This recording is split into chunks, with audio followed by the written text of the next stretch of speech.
This week we're talking about David, and in comparison to last week, what a remarkable life. God describes this king as a man after his own heart. David, what's the overarching thing of David's life, in your opinion?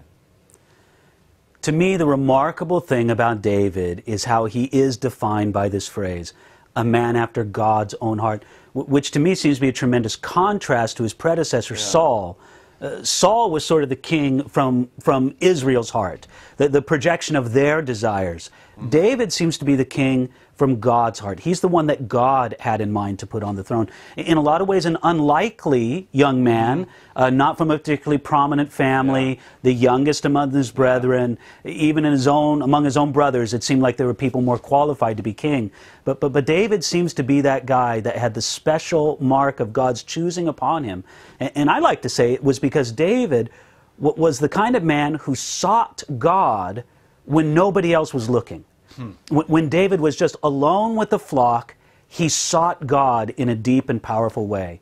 And he had the relationship with God in a personal way that Saul seemed to lack so transparently. So, yeah, huge contrast there between David and Saul.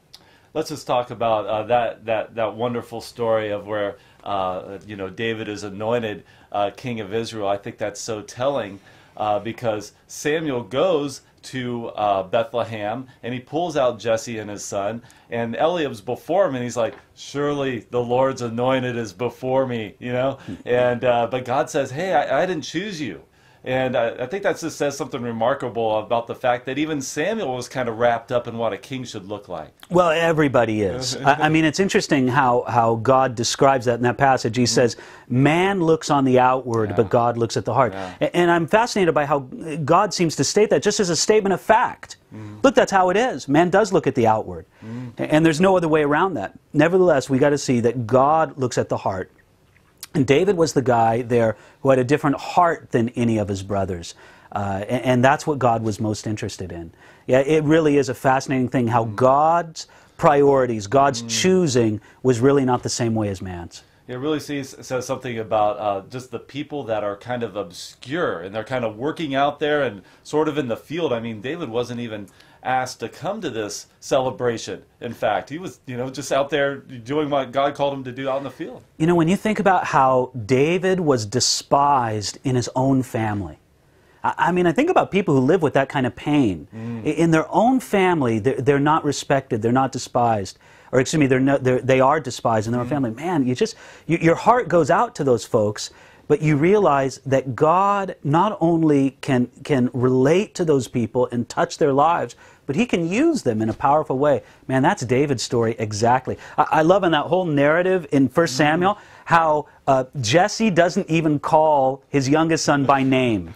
He calls him the youngest. I didn't even notice that. He calls him the youngest. Doesn't even call him by name. As far as Jesse's concerned, that son doesn't even have a name. He's just the youngest out in the field. Well, that's amazing because David means beloved.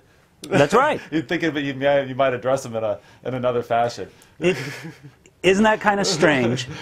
In David's family, his name was ironic, beloved, right? Right. But before God, it was absolutely literal and fulfilled. No irony about that. He was beloved of the Lord in a very special way.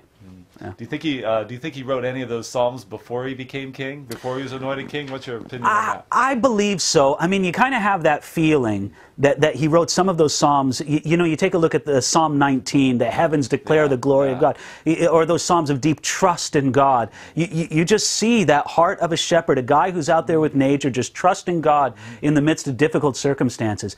So I believe that some of those were written at a young age, but even if they weren't, the heart that wrote those psalms was developed at a very young age, just trusting and relating and loving God when nobody else was looking.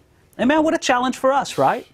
I mean, a lot of times the greatest love we show to God is when other people are around us, when other people are looking. But really who we are before God in that secret place, that was part of the glory of David's great relationship with God.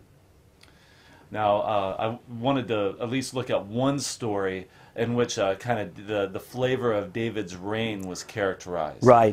David's life is so big that we really got to kind of, what discipline it took for you, Lars, to kind of bring it down to just, you know, one or two stories. Yeah. And really, I chose the story of Mephibosheth. Yes.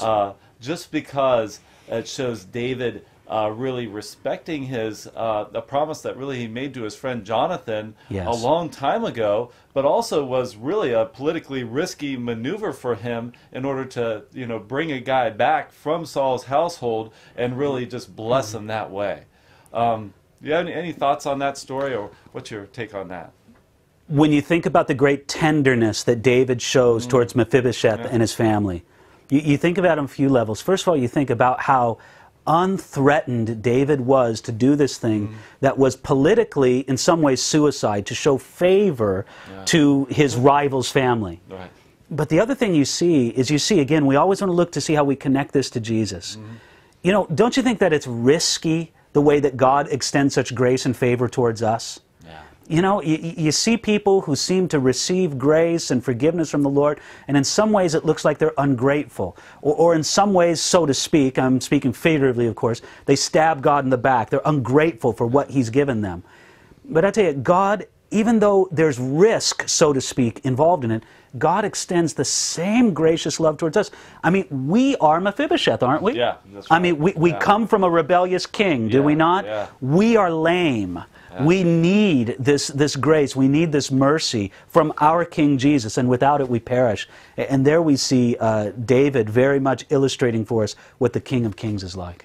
Right, I love that passage where it says they treated him just like the king's sons. Oh, yes. He ate at the same table Yes. as the king's sons. Yes. It just shows just the same status as we are with Jesus, but in God's eyes. That's right. It's just an amazing story. That's us, isn't it? I mean, we not only are we saved, not only are we rescued. I mean, it would have been enough for David just to give Mephibosheth the pension, or you know, to keep him out of poverty. He said, "No, you're going to eat at my table. I'm going to regard you as part of my family." And isn't that the greatness of the salvation God gives to us? Wonderful.